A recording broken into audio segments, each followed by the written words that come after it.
వారసత్వ రాజకీయాలపై భగ్గుమనే కమలనాథులు route మార్చుకున్నారా? Political వారసులను ప్రోత్సహిస్తున్నారా? వారసత్వ బలంతోనే నేతలు బీజేపీ రాష్ట్ర కమిటీలో చోటు దక్కించుకున్నారా? అలా రాజకీయ పదవులు దక్కించుకున్నదెవరు?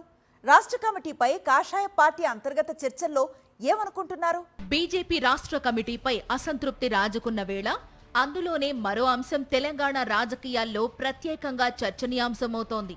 కమిటీలో నేతల జాబితాను చూస్తే ఆయా నేతల పేర్లను ప్రత్యేకంగా పరిశీలిస్తే ఒక విషయం ప్రత్యేకంగా తెలిసొస్తోంది.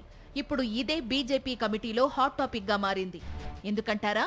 వారసత్వ రాజకీయం అంటేనే ఒంటికాలి మీద లేచే కాషాయ పార్టీ రూటు మార్చి మాజీ నేతల వారసులనే పైకి తీసుకురావడమే దీనికి కారణం. కాంగ్రెస్ పార్టీ వారసత్వ రాజకీయాల కారణంగా దేశం భ్రష్టు పట్టిందని కాషాయ పార్టీ నేతలు విమర్శలు గుప్పిస్తుంటారు. ఆ మేరకు ఆ పార్టీ కీలక నేతలు ఇప్పటికే పలుమార్లు పలు వేదికలపై హస్తం పార్టీని ఎగతాళి చేసేవారు. అలాంటి బీజేపీ నేతలు ఇప్పుడు తాము కూడా వారసత్వ రాజకీయాలకు సై అంటున్నారు. ఇటీవల తెలంగాణ బీజేపీ ప్రకటించిన రాష్ట్ర కమిటీయే కాషాయ పార్టీ రెండు నాలుకల ధోరణికి నిదర్శనమని రాజకీయ విశ్లేషకులు అభిప్రాయపడుతున్నారు. ఈ కమిటీలో ఉన్న పలువురు నేతలు వారసత్వం రాజకీయ బలంతోనే పదవులు దక్కించుకున్నారనే విశ్లేషణ గట్టిగానే జరుగుతోంది.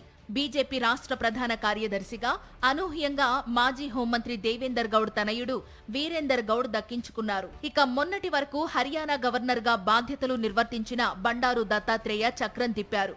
ఆయన తన రాజకీయ వారసత్వాన్ని తన కూతురు బండారు విజయలక్ష్మికి కట్టబెడుతూ బీజేపీ రాష్ట్ర కమిటీలో ఆమెకు చోటు దక్కేలా చక్రం తిప్పారు.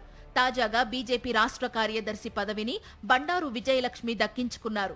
గత రాష్ట్ర కమిటీలో అధికార ప్రతినిధిగా విజయలక్ష్మి పదవి దక్కించుకున్నా ఏ విషయంపైనా పెద్దగా స్పందించిన దాఖలాలు లేవు. హైదరాబాద్ ఎంపీ అభ్యర్థిగా పలుమార్లు పోటీ చేసి పరాజయం పాలయ్యారు బద్దం బాలరెడ్డి. రాష్ట్ర కమిటీలో ఆయన తనయుడు బద్దం మహిపాల్ రెడ్డికి రాష్ట్ర కార్యదర్శి పదవి అప్పగించారు. నాగర్ కర్నూల్ మాజీ ఎంపీ పోతుగంటి రాములు తనయుడు భరత్ ప్రసాద్ 2024 పార్లమెంటు ఎన్నికల్లో బీజేపీ ఎంపీ అభ్యర్థిగా పోటీ చేశారు. భరత్ ప్రసాద్ తాజాగా బీజేపీ రాష్ట్ర కార్యదర్శి పదవి దక్కించుకున్నారు. ఇక మెదక్ జిల్లాకు చెందిన మాజీ మంత్రి కరణం రామచంద్రరావు కోడలు కరణం పరిణితకు రాష్ట్ర కార్యదర్శి పదవి అప్పగించారు.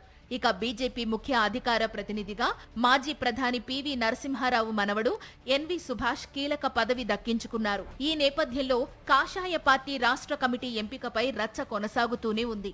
అది బీజేపీ రాష్ట్ర కమిటీ కాదు, సికింద్రాబాద్ పార్లమెంటు కమిటీ అంటూ బీజేపీ మాజీ నేత గోషామహల్ ఎమ్మెల్యే రాజాసింగ్ విమర్శలు గుప్పించారు. ఇక పార్టీ కమిటీలో చోటు దక్కని సీనియర్ నేతలు లోలోన కుమిలిపోతున్నట్టు సమాచారం. రాష్ట్ర నాయకత్వం తీరుపై అంతర్గత చర్చల్లో అసంతృప్తిని వెళ్లగక్కుతున్నారట. మొత్తం మీద తెలంగాణ బీజేపీలో రాష్ట్ర కమిటీ చిచ్చు రాజేసిందని చెప్పవచ్చు. వారసత్వ రాజకీయాలపై విమర్శలు చేసే కాషాయ పెద్దలు ఇప్పుడు అదే బాట పట్టడం చర్చనీయాంశంగా మారిందనే చెప్పవచ్చు.